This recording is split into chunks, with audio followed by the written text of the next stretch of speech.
Lanjut terus jadi pelawit chess. Kami sangat membutuhkan video-video unggulan dari pecatur dunia. Ini teman-teman, saya akan berikan Raja Catur versus Ratu Catur, Alexandra Kosteniuk versus Magnus Carlsen. Banyak langkah jebakan dan langkah taktikal di middle game ataupun pada saat pertengahan pertandingan. Siapkan konsentrasi tinggi. Saya akan menganalisisnya dengan sesederhana mungkin. Sebelum memulai, jangan lupa tombol subscribe dan nyalakan juga loncengnya. Selamat menyaksikan.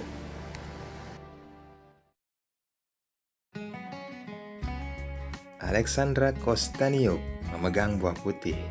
Dia memainkan pion ke E4. Magnus Carlsen pion ke C5. Terjadilah pembukaan Sicilian defense. Pengembangan kuda ke F3 dan hitam pion ke E6. Variasi Prancis di pertahanan Sisilia. Pion ke C3, berharap pion ke D4 jika memungkinkan. Hitam merespon pion ke D5. Setelah pion pukul pion dan disambut oleh pion seperti langkah tujuannya. Pion ke D4 dimainkan putih. Magnus Carlsen mengabaikan memainkan kuda ke C6. Ada gajah mengepin langsung posisi kuda. Respon dari Magnus Carlsen, gajah ke D6. Putih rokade sayap raja. Lalu hitam jelas di sini. Ada ancaman apabila benteng ke E1. Kali ini kuda dimainkan ke F6. Pion pukul pion disambut oleh gajah. Alexandra Kosteniuk langsung memainkan kuda ke D4. Di sini ada langkah jebakan setelah hitam rokade sayap raja, gajah ke E3. Karena apa? Saya bilang jebakan teman-teman. Kita mundur. Coba kita pelajari sebelum kita melangkahkan langkah aslinya. Jangan pernah kalian pukul kuda yang ada di C6 dengan kuda. Karena apa? Yaps. Putih jika berharap mendapatkan pion yang ada di C6 itu sangat tidak benar teman-teman. Apa langkah yang bisa diambil oleh hitam untuk menguntungkan buah hitam? Mungkin kalian berpikir, geser saja bentengnya ke B8. Yaps, tidak ada yang salah, tetapi bukan ini langkah yang tepat untuk hitam. Ada langkah yang dipersiapkan oleh Magnus Carlsen untuk menjebak buah putih. Mainkan kuda ke G4 berharap menteri nanti ke H4 dan ancaman kepada pion H2 itu ancaman skakmat. Jika benteng dipukul oleh gajah, menteri akan ditempatkan ke H4. Buah putih memainkan pion ke H3, ancam saja kudanya, tetapi pion langsung dipukul oleh kuda, disambut oleh benteng. Apa yang terjadi setelah tempo skak? Putih bisa dua langkah yang bisa diambilnya. Raja ke H1, coba kita pelajari lagi lebih dalam. Ada gajah langsung memukul pion skakmat.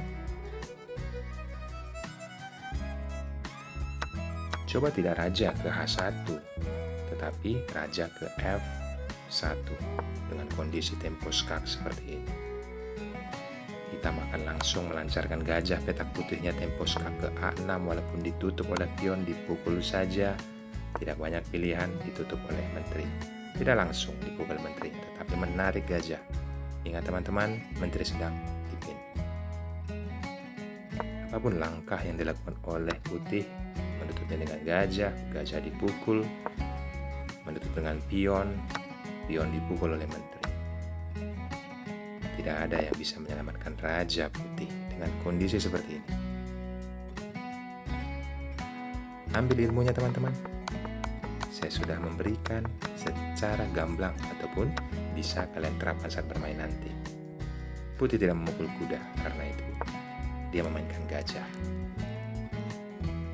Respon Magnus Carlsen memainkan menterinya sama seperti tujuan sebelumnya yang kita pelajari tadi. Ada tujuan dari diagonal untuk menyerang pion yang ada di H2. Pion tersebut langsung maju ke H3, menghambat pergerakan kuda. Lalu hitam menarik gajahnya berharap bisa nanti ke C7, mensupport menteri tempo skak di H2. Putih mengembangkan kuda ke D2. Lalu hitam langsung memukul kuda dengan kuda dan dipukul oleh pion. Lagi-lagi ada pelajaran sederhana tetapi sangat penting. Jika kalian pukul pakai gajah kuda tersebut, maka hitam akan diuntungkan.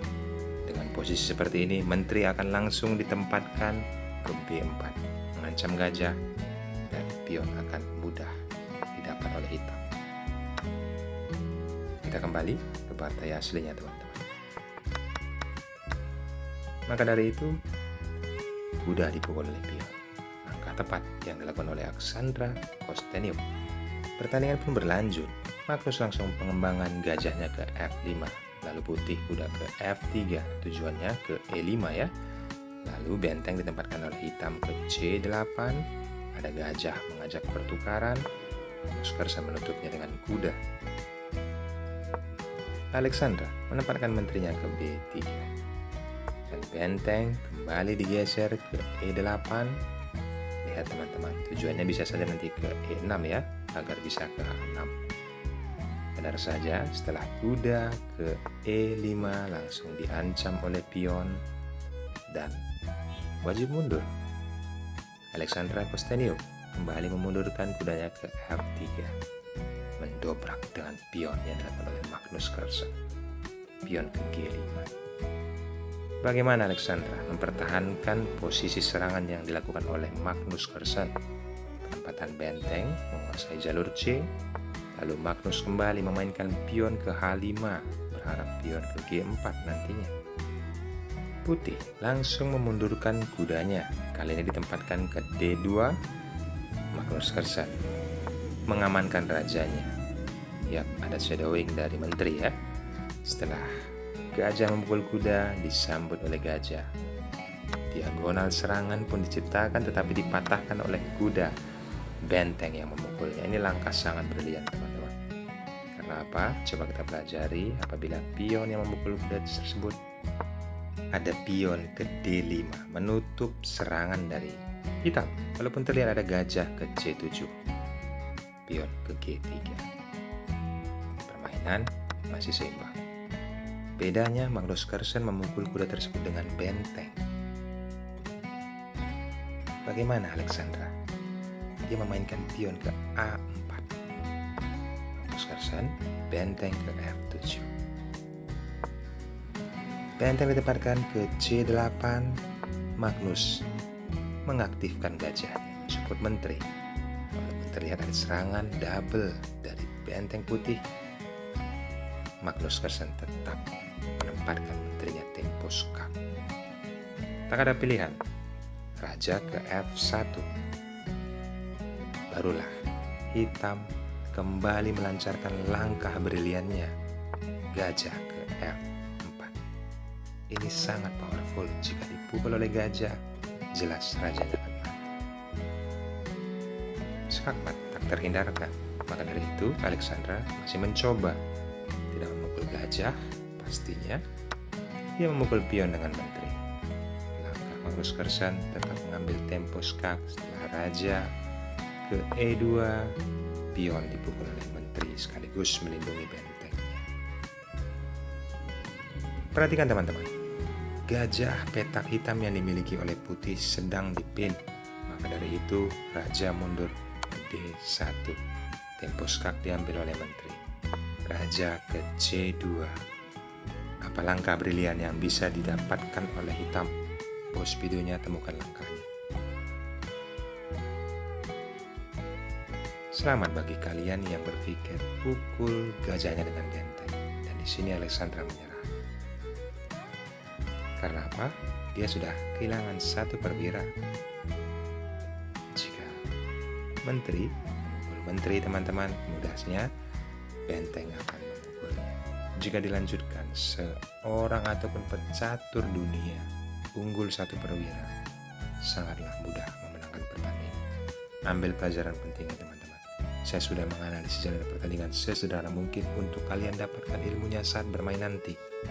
Jangan lupa tombol subscribe untuk channel ini. Bye-bye.